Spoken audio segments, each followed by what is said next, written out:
ఓం నమో వెంకటేశాయ. Welcome to my Krishna astro TV. నా పేరు నరసింహమూర్తి. నా ఫోన్ నెంబరు 8712190468. ఈనాటి కార్యక్రమంలో మీ పేరులోనే సక్సెస్ ఉంది అని మీకు తెలుసా? ఇది ఎంతమందికి తెలుసు? తెలిస్తే కనుక కామెంట్ రూపంలో తెలియజేయండి. ఈ కార్యక్రమాన్ని పూర్తిగా చూడండి. చాలా ఇన్ఫర్మేషను ఈ ప్రోగ్రాంలో ఉంటుంది. కొద్దిగా లెంగ్తీ ప్రోగ్రామ్ అయినా సరే పూర్తిగా చూస్తే మీకు బాగా అర్థమవుతుంది. ముందుగా ఒక పేరు, ఒక సక్సెస్, అలాగే జ్యోతిష్ శాస్త్రాన్ని అనుసంధానిస్తే ఆ సక్సెస్ ఎంతవరకు ఉంటుంది అనే విషయాలు మనం తెలియజేసుకుందాం. ముందుగా నేను మీకు ఒక చక్రం వేస్తాను. ఇక్కడ వేస్తున్నాను చూడండి. ఇది రాశి చక్రంగా మనం తీసుకుందాం. అందరూ కామన్గా అందరికీ అర్థమయ్యే రీతిలో ఉండేటువంటి రాశి చక్రం, దీన్ని రాశి అంటాం. ఈ రాశి చక్రం 12 ఉంటాయి మనకి. 1, 2, 3, 4, 5, 6, 7, 8, 9, 10, 11, 12 ఇట్లా మనకి 12 రాశులు ఉంటాయి. ఇది మేషరాశి, ఇది తులారాశి, కర్కాటక రాశి, మకర రాశి, ఇట్లా మనకి 12 రాశులు దీంట్లో ఉంటాయి. దాన్ని రాశి చక్రం చెప్పుకుంటాం. ఇప్పుడు ఎవరైనా ఒక వ్యక్తి, ఉదాహరణకి చెప్తాను మీకు. ఇక్కడ 8వ తారీఖు 8వ నెల 1973 ఈ తారీఖున ఒక వ్యక్తి పుట్టాడు. బర్త్ నెంబర్ 8 అయింది, మంత్ నెంబర్ 8 అయింది. 1973 10/10/20 అంటే 2. ఇక్కడ చూసుకుంటే 2016 17 18 అంటే ఇక్కడ మనకి 9 అయింది డెస్టినీ నెంబర్. దీని birth number 8, destiny number 9, Angel number 3 అయింది. సరే, ఈ వ్యక్తి మేషరాశిలో పుట్టాడు అనుకుందాం. ఇది మేషరాశి. మేషరాశిలో ఈయన భరణి నక్షత్రంలో పుట్టాడు. మనం ఎగ్జాంపుల్ అనుకుందాం. భరణి 3వ పాదంలో భరణి నక్షత్రం పుట్టాడు. ఇక్కడ మేషరాశినాథుడు అయితే కనుక ఇక్కడ కుజుడు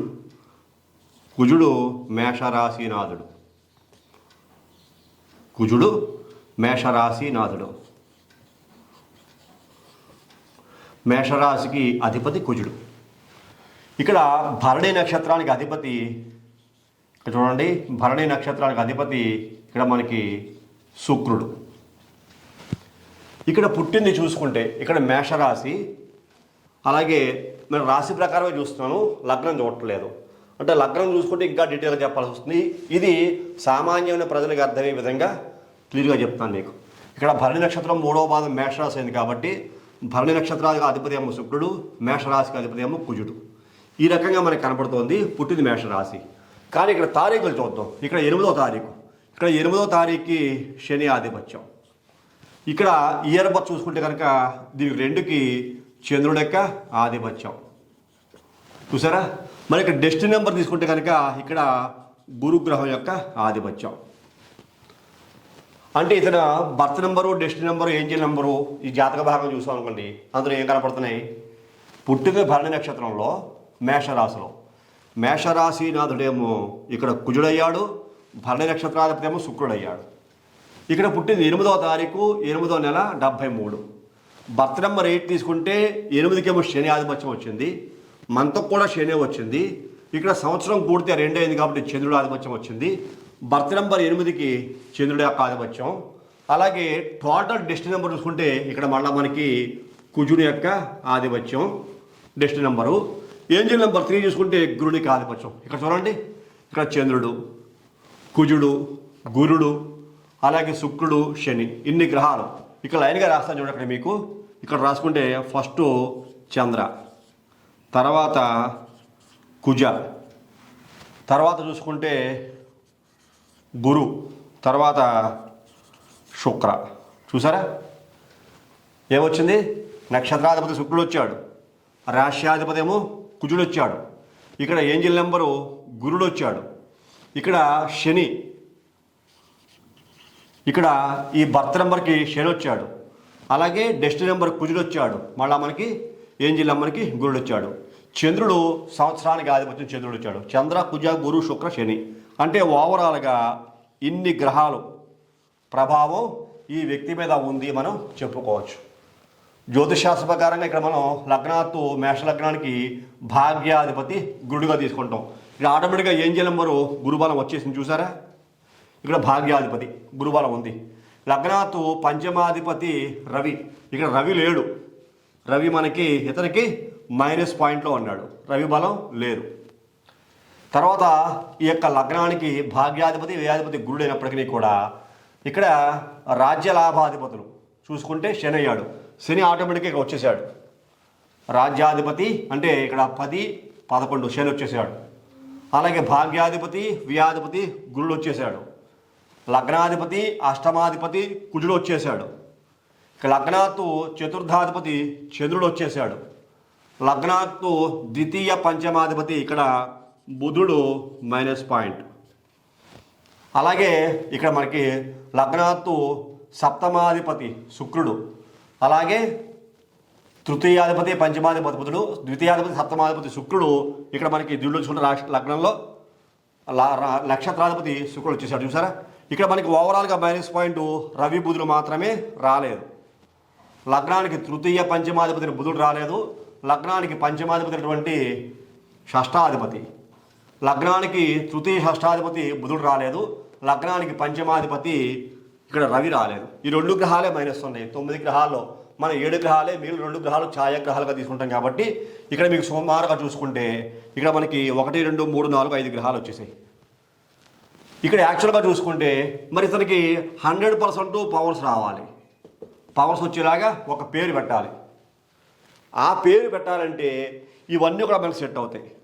ఎందుకోసమని ఇతనికి మేషరాశిలో పుట్టిన ఈ వ్యక్తికి, అలాగే భరణ నక్షత్రంలో పుట్టిన శుక్రుడికి ఆధిపత్యం, మేషరాశినాథుడు కుజుడికి ఆధిపత్యం, సంవత్సరానికి అధిపతి చంద్రుడికి ఆధిపత్యం, బర్త్ నెంబరు శనికి ఆధిపత్యం, డెస్టినీ నెంబర్ 9 కుజుడికి ఆధిపత్యం, అలాగే ఏంజిల్ నెంబర్ గురునికి ఆధిపత్యం.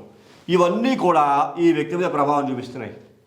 ఈ వ్యక్తి మీద ఇన్ని రకాల గ్రహాల యొక్క ప్రభావం కనబడుతోంది ఒక్క న్యూమరాలజీ అనే శాస్త్రం ద్వారా. ఆస్ట్రాలజీని చూసుకుంటే రాశికి చతుర్థాధిపతి, కుటుంబ 2 కేంద్ర స్థానాలు చూసారా, 1, 2, 3, 4 ఈ 4 కేంద్ర స్థానాలు. లగ్నము సప్తమాధిపతి, చతుర్థాధిపతి, దశమాధిపతి కేంద్ర స్థానాలు. పంచమ కోణాధిపతి చాలా పవర్ఫుల్ ప్లానెట్ రవి మేషరాశి వాళ్ళకి. మేషరాశి వాళ్ళకి భాగ్యాధిపతి గురుడు చాలా పవర్ఫుల్ ప్లానెట్. రవి కూడా వచ్చుంటే ఇంకా బాగుండేది. కాకపోతే రవి మైనస్ అయినప్పటికీ, రవి బుధుడు మైనస్ అయినప్పటికీ చాలా ముఖ్యమైన గ్రహాలు వచ్చేసాయి. ఇతని యొక్క birth number, destiny number, angel number, year number, అలాగే రాశి, అలాగే నక్షత్రాధిపతులు చూసుకుంటే ఇతనికి పేరు పెట్టాలి. ఇక్కడ మనం ఏం చేసుకున్నాం, 8, 9, 3 ఇది మంచి కాంబినేషనే, శని కుజుడు గురుడు. మరి ఇతనికి ఈ తారీఖుల్లో ఇలా పుట్టిన వ్యక్తికి ఇక్కడ బుధ బలం లేదు, రవి బలం లేదు. ఈ 2 గ్రహాలకి అనుకూలంగా ఉండేలా పేరు పెడితే బాగుంటుందా అని ఏ వ్యక్తి యొక్క పేరున చూసుకున్నాను అనుకోండి, ఈ బలాలు ఆటోమేటిక్గా ఇతని జాతకంలోనూ ఉన్నాయి, బర్త్ నెంబర్లోనూ ఉన్నాయి. ఇది ఒక థియరీ. అభివృద్ధిని సాధించడానికి, సక్సెస్ని సాధించడానికి మైనస్ పాయింట్గా రవి బుధులే కనబడుతున్నారు. మనం ఈ డేట్ ఆఫ్ బర్త్ సపోర్ట్ చేస్తుంది అనుకోండి, రవి బలాన్ని బుధ బలాన్ని సపోర్ట్ చేస్తుంది అనుకోండి, పెట్టచ్చు. ఎలా పెట్టచ్చు చెప్తాను మీకు. చూడండి, ఇక్కడ మీకు బర్త్ నెంబరు 8 ఉంది కదా, ఈ 8కి బుధుడు చాలా మిత్రగ్రహం, ప్లస్ పాయింట్. డెస్టినీ నెంబర్ ఇక్కడ మనకి 9 వచ్చింది చూసారా, ఈ 9 డెస్టినీ నెంబర్కి కుజుడు, అలాగే రవికి మిత్రగ్రహం, ప్లస్ పాయింట్. చూసారా, రవికి కుజుడు మిత్రగ్రహం, శనికేమో బుధుడు మిత్రగ్రహం. ఇలా మిత్రగ్రహాలైన కారణం చేత రవికి అంటే ఇక్కడ మనకి ఈ సిస్టంలో ఫస్ట్ బర్త్ నెంబర్ వచ్చింది కాబట్టి బర్త్ నెంబర్ 23, లేకపోతే 32, లేకపోతే 41, 50, 59 ఇది మనం చాల్డియన్లో పెట్టాం అనుకోండి, సూపర్ సక్సెస్ అవుతాడు ఈ పర్సన్. అలాగే పైథాగరస్లో ఇక్కడ మనం చూసుకుంటే ఇంకో 46, 37 నేను పెట్టను. 37 ఏ మనిషికి, ఏ సంస్థకి, ఏ వ్యవస్థకి నేను అసలు ప్రిఫర్ చేయను. ఓకేనా, నేను 28 ప్రిఫర్ చేయను, 19 ప్రిఫర్ చేస్తాను. 19 మంచిదే.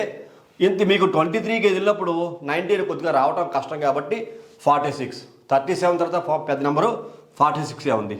తర్వాత ఇంకా మనకి మంచి నెంబర్ రావాలి 64 సరిపోతుంది. అలా 46 ఆటోమేటిక్గా మనం రప్పించుకోవచ్చు, వస్తుంది కొన్ని పేర్ల ద్వారా. ఇలా చూసుకుని పిరమిడ్ నెంబరు చాలా కీ రోల్ పోషిస్తుంది అని చెప్తూ ఉంటా.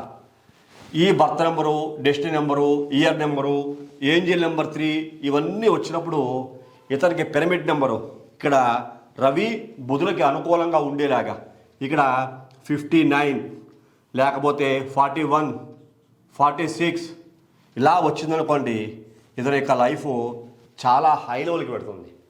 ఈ పిరమిడ్ నెంబరు చాలా కీ రోల్ పోషిస్తుంది అనమాట. 59 అంటే కనుక ఇక్కడ బుధుడు కుజుడు, 41 అంటే రాహువు రవి, 46 అంటే రాహువు శుక్రుడు. ఇతనికి ఈ రవి బుధుడికి అనుకూలంగా ఉండేటువంటి నామాన్ని పేరును కనుక మనం సెట్ చేసి ఇస్తే ఇతను సక్సెస్ని 100% చూస్తాడు. ఎందుకోసమని ఇతని జాతకంలో ఇన్ని గ్రహాల బలాలు వచ్చేసాయి. రావాల్సినవి 2 గ్రహాల బలాలే. డేట్ ఆఫ్ బర్త్ని బేస్ చేసుకుని యొక్క జాతకాన్ని బేస్ చేసుకుంటే ఈ 2 గ్రహాల యొక్క బలాలు ఇతనికి -పాయింట్ ఉన్న కారణం చేత ఈ 2 గ్రహాల యొక్క బలాలు ఇచ్చామనుకోండి, ఇతనికి 1 నుంచి 9 వరకు అన్ని గ్రహాల పవర్స్ ఇతనికి వచ్చేసినట్టే. నవగ్రహాల యొక్క బలం, మన జ్యోతిషాస్త్రంలో కొంతమంది నవరత్నాలు ఉంగరం పెట్టుకుంటారు చేతికి. 9 గ్రహాల యొక్క అనుకూలత కావాలని, 9 గ్రహాల యొక్క అనుకూలత కావాలని నవరత్నాలు ఉంగరం పెట్టుకోవడం వల్ల బ్యాలెన్స్ అవుతుంది. చాలా హైలైట్ అవ్వదు, అలాగే డౌన్ అవ్వదు, బ్యాలెన్స్ అవుతుంది. అలాగా ఈ జాతక భాగాన్ని, అలాగే ఈ జాతక భాగంతో పాటుగా ఈ యొక్క numerology, birth number, destiny number, అలాగే ఇయర్ నెంబరు, ఏంజిల్ నెంబరు, వీటిలన్నింటి కూడా మనం బేస్ చేసుకుని అవన్నీ గ్రహాలే కాబట్టి -పాయింట్లో ఉన్నటువంటి దానికి అనుకూలం కనుక అయితే ఆ గ్రహాలకు కూడా అనుకూలంగా ఉండేలాగా మనం పేరు మాడిఫై చేసి ఒక సంస్థకైనా ఒక వ్యక్తికైనా సరే ఇవ్వగలిగితే, పెట్టగలిగితే అత్యంత అభివృద్ధిని ఆ వ్యక్తులు చూస్తారు అని చెప్పడంలో ఏమాత్రం సందేహం లేదు. ఇక్కడ మీకు పంచమాధిపతి చాలా కీ రోల్ పోషిస్తాడు. ఇక్కడ మీకు రవి, అలాగే ధన కుటుంబ వాక్కారకుడు, అలాగే భ్రాతృకారకుడు, షష్టాధిపతి, 6వ స్థానాధిపతి వహించిన బుధుడు, ఇవన్నీ కూడా చాలా కీ రోల్ పోషించి చాలా ఉన్నతమైన స్థానానికి ఈ వ్యక్తిని తీసుకెళ్తాయి, ఈ తారీఖులో పుట్టిన ఆ వ్యక్తిని. సబ్జెక్ట్ మీకు అర్థమయ్యే ఉంటుంది అనుకుంటున్నాను. అర్థం కాకపోతే మరొకసారి చూడండి, చూస్తే చాలా డీటెయిల్గా 1 బై 1 మీకు అర్థమవుతుంది. అలాగే ఏ వ్యక్తి యొక్క భవిష్యత్తు అయినా, ఒక సంస్థ యొక్క భవిష్యత్తు అయినా, ఒక వ్యక్తి యొక్క పేరైనా ఈ రకంగా మనం అనేక రకాల కోణాల్లో చూడొచ్చు. ఆస్ట్రాలజీని బేస్ చేసుకుని న్యూమరాలజీ, ఆస్ట్రాలజీ 2 మెర్జ్ చేసుకుని 2 కలిపి మనం సరైన పేరు నిర్ణయిస్తే అద్భుతమైన ఫలితాలు వస్తాయి. కొంతమంది చేస్తుంటారు, 8లో పుట్టాడు, బర్త్ నెంబర్ 8, 2లో పేరు పెట్టేస్తారు. 2లో పేరు పెట్టకూడదు. చంద్రుడికి వృద్ధి క్షయాలు 2 ఉన్నాయి. అంటే అమావాస్య ఉంది, పౌర్ణమి ఉంది. అసలు 2లో పేరు పెట్టిన వాళ్ళ భవిష్యత్తు ఎప్పుడు కూడా బాగోదు. కొంత అప్ అండ్ డౌన్స్ ఖచ్చితంగా ఉంటాయి. మనం ఈ బుధరవులతో కలిసి మనం ఈ రవి పేరు పెట్టేటప్పుడు జాతకంలో కూడా రవి రాహుతో కలిసి ఉన్నాడా, కేతుతో కలిసి ఉన్నాడా, అది జాతకంలో పరిశీలన చేయాలి. అట్లాగే మనం శని ఏ గ్రహంతో, కుజుడితో ఏమైనా కలిసి ఉన్నాడా, శని కేతుతో ఏమైనా కలిసి ఉన్నాడా చూడాలి. అలా మళ్ళీ గ్రహాల యొక్క కలయికలు ఉంటాయి. రవి రాహుతో కానీ కేతుతో కానీ కలిసి ఉంటే గ్రహణ యోగం. అప్పుడు రవితో పేరు పెట్టిన అతనికి అనుకూలత ఉండదు. అలాగే శని కుజుడితో కానీ కేతుతో కానీ కలిసి ఉంటే లిటిగేషన్స్, పోలీస్ స్టేషన్లు, కేసులు, గొడవలు చాలా ఉంటాయి. అప్పుడు కూడా మనం పేరు జాగ్రత్తగా చూసి పెట్టాలి. అలాగే మళ్ళీ గురుడు కూడా అంతే. గురుడు కూడా రాహుతో కానీ కేతుతో కానీ కలిసి ఉంటే మళ్ళీ గ్రహణ యోగం, అమంగళం, మళ్ళా గురుడు ద్వారా వచ్చేటువంటి ఫలితం పూర్తిగా రాదు. అట్లాగే ఇంకా డీటెయిల్డ్గా చాలా చూడాల్సిన పారామీటర్స్ ఉంటాయి. ఎన్నో రకాల పారామీటర్స్లో ఈ యొక్క జాతకాన్ని, ఈ న్యూమరాలజీని బాగా పరిశీలించాలి. ఇప్పుడు కొంతమందికి 8/9 వచ్చింది, కొంతమందికి 8/4 వస్తుంది కాంబినేషన్. 8 అంటే శని, 4 అంటే రాహు. మరి ఈ రాహువుకి అనుకూలంగా ఉండేటువంటి పేరు శుక్రుడు బాగా సెట్ అవుతాడు, బుధుడు బాగా సెట్ అవుతాడు. ఈ 2 గ్రహాలు డెస్టినీ నెంబర్ 4 వచ్చింది అనుకోండి, చాలా అద్భుతమైన ఫలితాలు ఇస్తాయి. బుధుడు కానీ శుక్రుడు కానీ ఆ యొక్క సంఖ్యాబలాల పేరు పెడితే కనుక. మళ్ళా ఈ రాహువు చంద్రుడితో కానీ గురుడితో కానీ కలిసి ఉండకూడదు. చంద్ర గురువులతో కలిసి ఉంటే ఈ రాహువు ఈ బుధుడితోటి శుక్రుడితోటి పేరు పెట్టినా అంత ఎనర్జీ వాళ్ళకి రాదు. అందుకని చాలా జాగ్రత్తగా పరిశీలన చేసి ఈ యొక్క పేరును మాడిఫై చేస్తే ఆ వ్యక్తులు 100% సక్సెస్ సాధిస్తారు అని చెప్పడంలో ఏమాత్రం సందేహం ఉండదు. న్యూమరాలజీ అంటే ఏదో అక్షరాలను బట్టి పేరు పెట్టేస్తే సరిపోదు. ఏదో ఒక లెటర్ని తీసుకుని 8 వచ్చింది కాబట్టి మనం 23లో పేరు పెట్టేద్దాం, 8 బర్త్ నెంబర్ ఉంది కాబట్టి 24లో పేరు పెట్టేద్దాం, 42లో పేరు పెట్టేద్దాం కుదరదు. ఎందుకోసమని జాతకాలని పూర్తిగా పరిశీలించాలి, జాగ్రత్తగా అన్ని పారామీటర్స్ తీసుకోవాలి. అసలు ఏ గ్రహాలతో కలిసి అనేది తెలుసుకోవాలి. ఇక్కడే మనకు తెలుస్తుంది చూడండి. ఇక్కడ 1 అంటే రవి, 9 అంటే కుజుడు, 7 అంటే కేతువు, 3 అంటే గురుడు. 4 గ్రహాలు కలిస్తే ఒక సంవత్సరం అయింది. ఇది కలిపితే ఇక్కడ మనకి 20 అయింది. 20 అయితే 2 అయ్యింది. చూసారా ఇయర్ నెంబరు. ఇక్కడ మళ్ళా 8 శాటిన్, 08 శాటిన్ పవర్. చూసారా 2 సార్లు శని బలం వచ్చింది, ఇక్కడ చంద్రబలం వచ్చింది. మళ్ళీ 2 శనుల ముందు ఈ యొక్క చంద్రుడు వీక్ అయిపోతాడు ఖచ్చితంగా. అందులో 2 కూడా వైరగ్రహాలు. ఇట్లా చాలా పారామీటర్స్ ఉంటాయి. ఎన్నో రకాల పరిశీలన చేసిన తర్వాత ఆ వ్యక్తికి సరైన పేరు నిర్ధారణ కనుక చేస్తే సక్సెస్ అనేటువంటిది సాధించకపోవటం 100% ఉండదు. ఖచ్చితంగా సక్సెస్ సాధించవచ్చు. కాకపోతే ఈ యొక్క వ్యక్తి ఆ పేరు ఉండేటువంటి విధానం కూడా మనం అబ్జర్వ్ చేయాలి. ఏ పేరు పెడితే ఆ పేరులో సక్సెస్ కూడా రాదు. దాన్ని యోగంగా చెప్తుంది జాతకం. యోగంగా ఆ పేరు కరెక్ట్గా సెట్ అయితే ఆ వ్యక్తికి, అంటే న్యూమరాలజీ వాల్యూస్ ప్రకారంగానే కాదు, అక్షరాల యొక్క సంపుటీకరణ, అలాగే అందులో ఉండే ఎనర్జీసు, అక్షరాలు కుదిర్చే విధానం, ఏ లెటర్ ఎక్కడ పెడితే ఆ పవర్ ఎన్హాన్స్ అవుతుంది, పవర్ పెరుగుతుంది అనేటువంటి పరిశీలన, ఇట్లా చాలా పారామీటర్స్లో ఆ వ్యక్తి యొక్క పేరు కానీ సంస్థ యొక్క పేరు కానీ చూసి పెడితే కనుక అద్భుతాలు సృష్టించవచ్చు అని మనం తెలుసుకోవచ్చు. ఖచ్చితంగా అద్భుతాలు సాధించే అవకాశం ప్రతి ఒక్కరికి ఉంటుంది సుమానిప్సని ఈ కార్యక్రమం చూస్తున్న మీకు మరీ తెలియజేస్తున్నాను. ఈ కార్యక్రమం మీకు అందరికీ నచ్చిందని అనుకుంటున్నాను. నచ్చితే లైక్ చేయండి, షేర్ చేయండి, సబ్స్క్రైబ్ చేయండి. మీ విలువైన సమాచారాన్ని కామెంట్ రూపంలో కూడా నాకు తెలియజేయండి. ఈ కార్యక్రమం చూసిన ప్రతి ఒక్కరు కూడా లైక్ చేసి సబ్స్క్రైబ్ చేయడం ద్వారా ఈ యొక్క ఛానల్కి మరింత గుర్తింపు కూడా వస్తుంది. తదుపరి వచ్చే కార్యక్రమంలో మరిన్ని ఆసక్తికర విషయాలు తెలియజేసుకుందాం. అంతవరకు సెలవు. నమస్కారం.